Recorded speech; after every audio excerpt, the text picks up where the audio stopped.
search of young people today is a response to the nuclear family in which they've been brought up in segregated suburbs that were utterly unreal and unrelated to the whole of life. I keep it all together through the rain and stormy weather. I put things in order before we can go on. They're searching for a real community again, where there are people of all ages and people of different kinds and rich and poor and stupid and bright, all the things that make up a real community. The people in relation to revive a falling nation. It's the young who have the fire today to burn away what's wrong.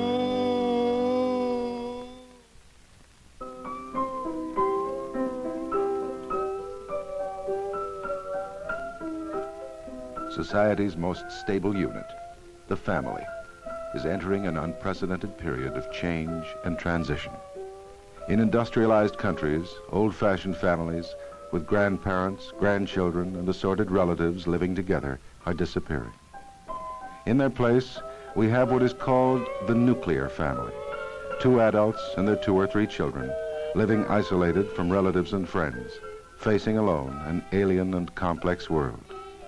For this present-day nuclear family, the stresses are so severe that 1 in every 4 will break up. Sociologists believe new patterns must evolve. For the majority, more flexible social standards and greater personal freedom. For a minority, experimental family units and divergent lifestyles. The family of the future will require redefinition, according to anthropologist Dr. Margaret Mead. Look, there isn't going to be one kind of family in the year 2000. We're moving towards a world with options. We're moving towards a world in which people can set up all kinds of families. Just because in the last 25 years, in the United States particularly, and to a great extent in Canada, we've all moved towards putting people in boxes, in little one-dimensional suburbs. And so every family looks alike, especially in advertising. What we can look forward to is a diversity of families. And some people who want to have a lot of children, hopefully they'll adopt most of them, and they'll have 2 of their own and adopt 10 if they want to. The ones they adopt will very likely belong to another race, so it's quite clear they're adopted and their parents wanted them and they're not pretending they're there. We'll be able to determine sex, we're pretty sure, and that'll mean that every child that is born will know that its parents wanted it, a boy or a girl. And for the first time in history, girls won't be a byproduct of people trying to get boys, as they have been in the past. There won't be such a thing as the family. The family, in general, is a crazy piece of fiction and statistical abstraction. This is one kind of family of the future. The Perth County Conspiracy is an extended family of about 50 people related to each other by their desire to live in community, with nature and with one another. They live in different houses. Some are married, some are not.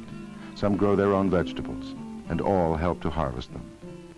Some live by small business enterprises, some by concert performances. They gather for work, sustenance, and sharing of pleasures. Stockaded on a hostile frontier, as were their forefathers generations ago. This family is a spiritual conspiracy against an increasingly dehumanized society, and music is its propaganda arm.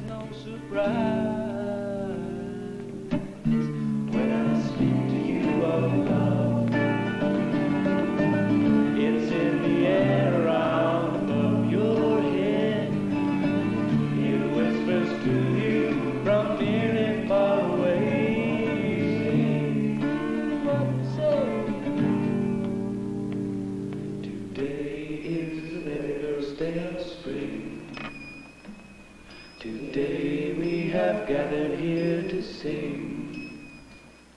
It's very much like an extended family situation. That in many respects, the family is trust, and faith.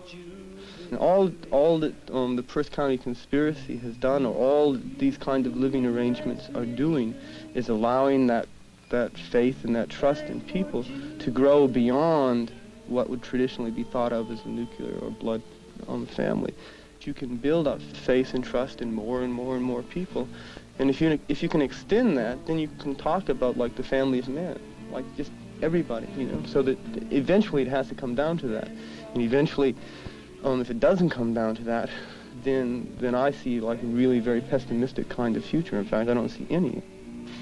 Given a technical society that I see is doing nothing more than alienating people from almost everything that they can sense or feel, that the family structure that I live in allows me to integrate my life with the environment around me, I mean, I try to live an integrated life. I try to feel as though I'm integrated into the environment, and I see that the family structure, or I see the Perth County conspiracy, like really allowing that kind of insulation from the pressures that the technical world can create.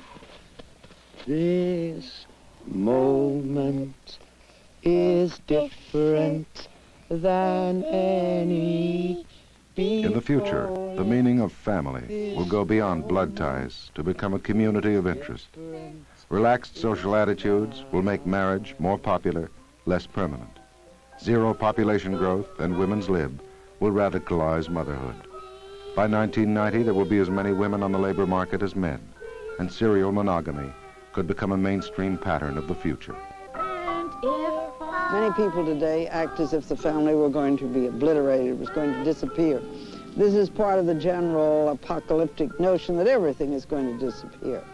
There seems to be very little chance that the family will disappear, that we will ever substitute a different form of bringing up children permanently for the individual pair of parents who are related to children that they have either born or adopted.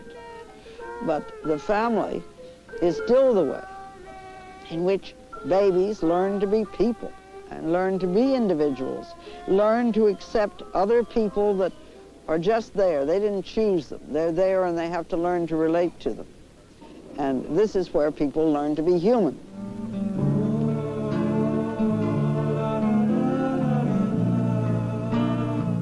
The Sioux Indians have a blessing. With all beings and with all things, we shall be as relatives. I think that the residential commune, that is, people who agree to live together and share bringing up their children and share, in many cases, a lot of meals and share all sorts of responsibilities, but work in different places. I think this is what it shows promise for the future.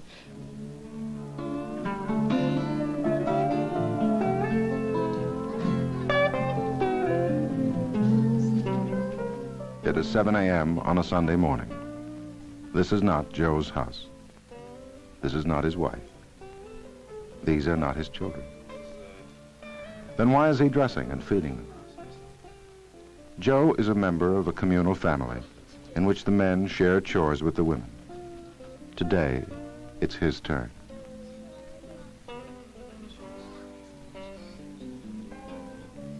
Urban residential communes like this will become numerous and create alternate patterns within which sex role and parental role rigidities will diminish.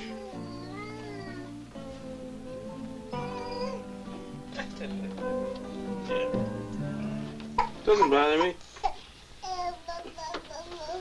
Only when they foul their pants, that's when it bothers me sometimes.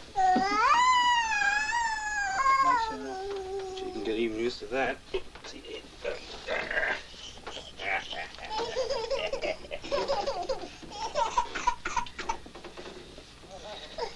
Some sociologists say communes are antithetical to the spirit of Western man. Some city planners say they are the hope for the future in crowded inner cities. For overburdened young families, they can provide blessed relief from financial worries, boredom, and spiritual isolation.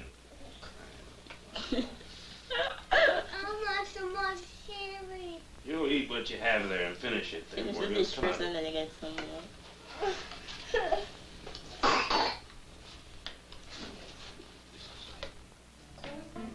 In this urban commune, Joe and his wife live with a professor of philosophy and her writer husband. They share the cooking, shopping, cleaning, child rearing.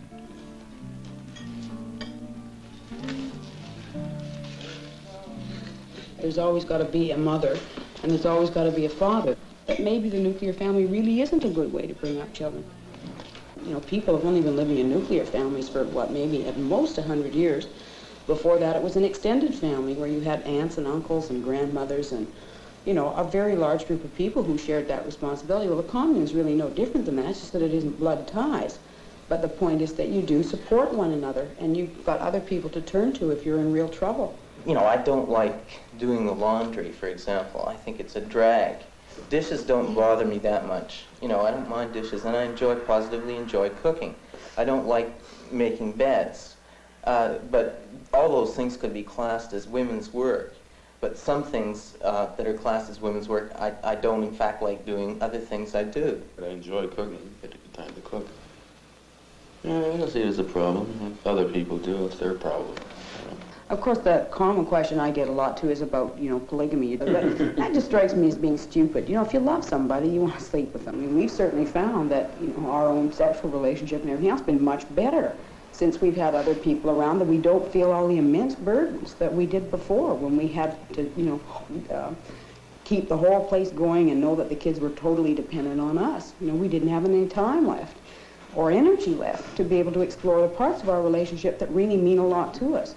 And so I just can't see the polygamous thing being, you know, a problem. Maybe some group of people will get in a commune and decide that's the way they want to do it. That's fine with me.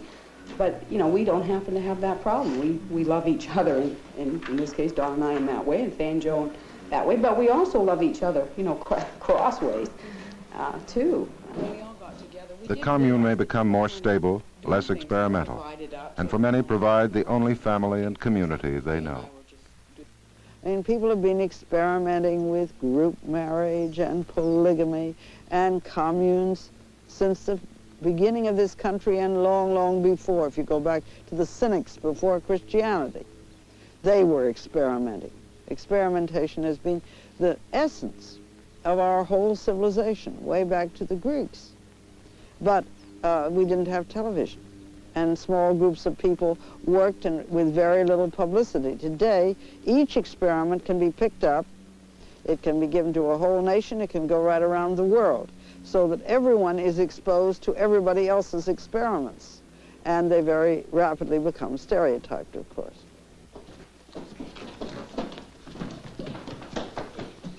Now, this will mean that many people can choose a single life. Other people can choose companionship with members of the opposite sex or their own sex, or they can choose to live in a group, and that we won't organize the whole of society around couples the way it's organized at present. That's pretty pretty, huh? Should we get up? Now we are allowed to get up finally? I woke up my father. You woke up your father? I woke up my father. All right. Woke up my father. Where's your bathtub anyway?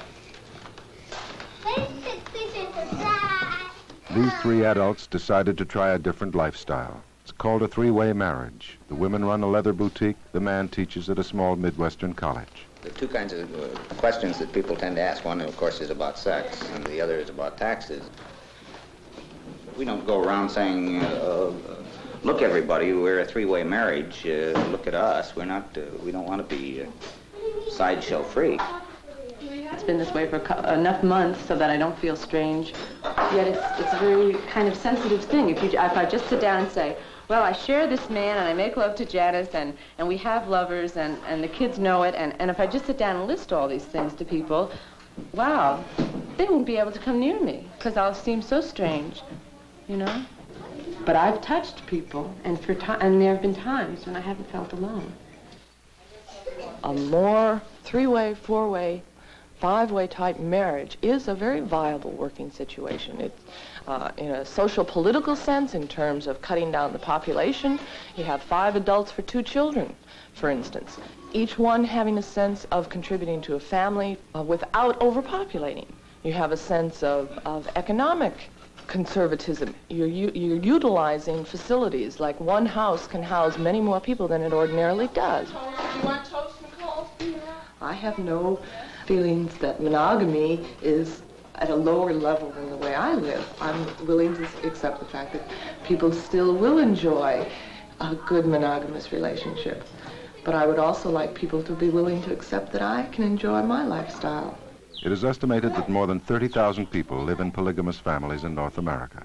This three-way marriage grew out of reaction against the loneliness and isolation of two nuclear families. The desire on the part of myself and Anne, who was my wife, and Jan and her husband to try an extended family arrangement, living together, the four of us. The four-way relationship didn't work out, but the three of us found ourselves very compatible, and we pretty much stuck with it. Well, I think it's improved my relationship with Sheree tremendously. I love Janice too, and so it's given me much more than I had before. It's not a relationship where just both Anne and I are sharing Sheree, because both Anne and I love each other. So it's a really, truly three-way relationship. And I have found it's just much more of the kind of life I've always wanted to lead, where it's loving more people. I think all three of us have found that while sometimes giving ourselves this the kind of increased freedom that we have to relate to anybody that we want in any way that we want is kind of scary at times, yet the satisfactions that have come from it in terms of getting to know people and getting to know yourself. And getting to know yourself, and it's even carried over into other areas of life. Like in terms of my work, I've decided that I no longer want to be the kind of person that acts one way at work and the other way at home. That I want to be real all day long, and this probably means changing my job, changing the way I come on with people outside the house, and this kind of thing. But all of it seems much more rewarding and satisfying than the kind of life that I was leading before. Okay, off we go. Bye. Bye. Are you taking a picture of that? Bye-bye. Bye-bye.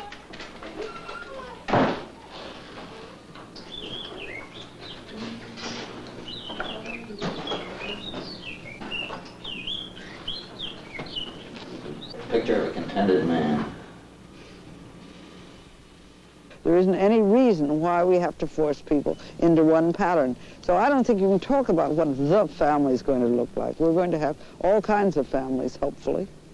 Many, many kinds, and great variety. We have to prepare for the future. We have to prepare people that can live under a great many different forms and still keep their integrity.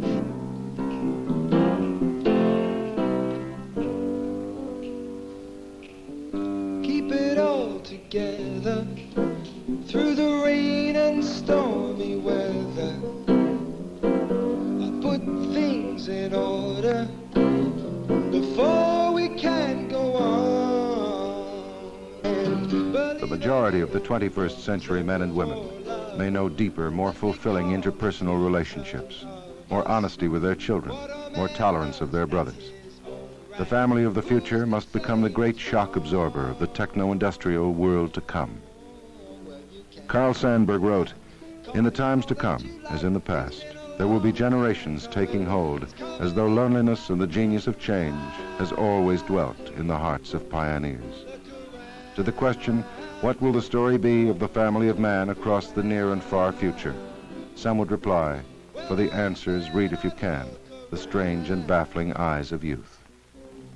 'Cause what's mine is yours, and what's yours is mine, and together it's all ours. And we must keep it all, keep it together.